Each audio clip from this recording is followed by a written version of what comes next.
Hello bachcho, let's start with the question. And here the question says that select the options correctly identifies the part labeled from A to F in the given figure of nephron. तो यहाँ पे हमें एक nephron का diagram दिया गया है and in that nephron diagram हमें यहाँ पे A, B, C, D, E, F ये फाइंड आउट करने हैं, ठीक है. So let's start one by one. तो फर्स्ट यहाँ पे जो ए रीजन है ये ग्लोमेरुलस के अंदर की तरफ जा रहा है, मतलब फ्लूइड अंदर की तरफ लेके जा रहा है. और हमें पता है ग्लोमेरुलस में लेके जाने वाला जो पार्ट होगा that will be the afferent arterioles and this is the efferent arteriole जो ग्लोमेरुलस से बाहर निकलते हैं. बट वो हमें यहाँ पे पूछा नहीं है तो we will not name them. So यहाँ पे सिर्फ ए को नेम देंगे which will be the efferent arteriole, जो कि फ्लूइड जो है वो सही से फिल्ट्रेट हो इसके लिए वहां पे आएगा. नेक्स्ट ऑप्शन है बी.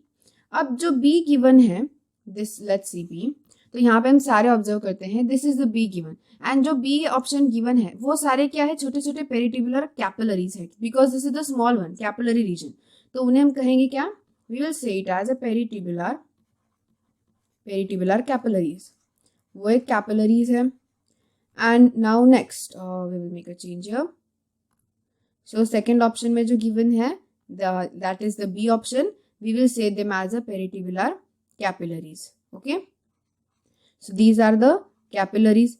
Now after that जो C region दिया गया, this is the region we know that इसे हम कहते हैं क्या, loop of Henle. It's a very easy answer, so we will name it here C as the loop of Henle.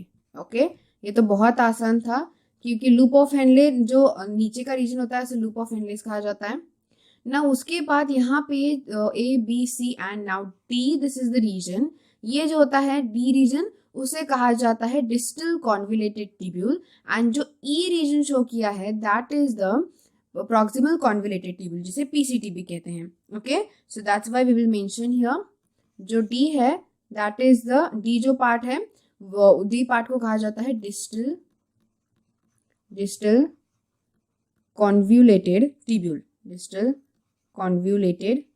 tubules.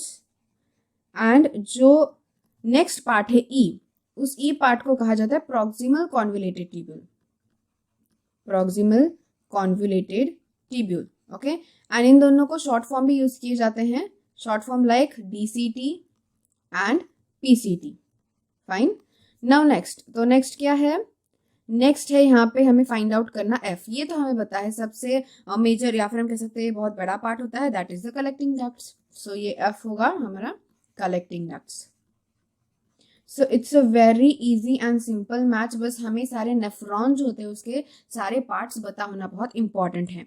तो हमें तो पता है नेफ्रॉन एक स्ट्रक्चरल एंड फंक्शनल यूनिट होता है किडनी का, जिसका काम होता है सबसे मेन दैट इज की फिल्ट्रेशन करना एंड जो भी वेस्ट है उसको बॉडी से रिमूव करना. मतलब ब्लड में जो भी वेस्ट होगा उसे रिमूव करके वो एक यूरिन फॉर्म करेगा and urine is the excretory part जो फिल्ट्रेट होने के बाद बहुत सारे फिल्ट्रेशन प्रोसेसेस के बाद फॉर्म होने वाला है, जिसमें यहाँ पे सबसे पहले फिल्ट्रेशन स्टार्ट होगा from this A that is the efferent arterial, क्योंकि यहाँ यही से सबसे पहले एंटर होगा ब्लड और एनी अदर फ्लूइड, राइट.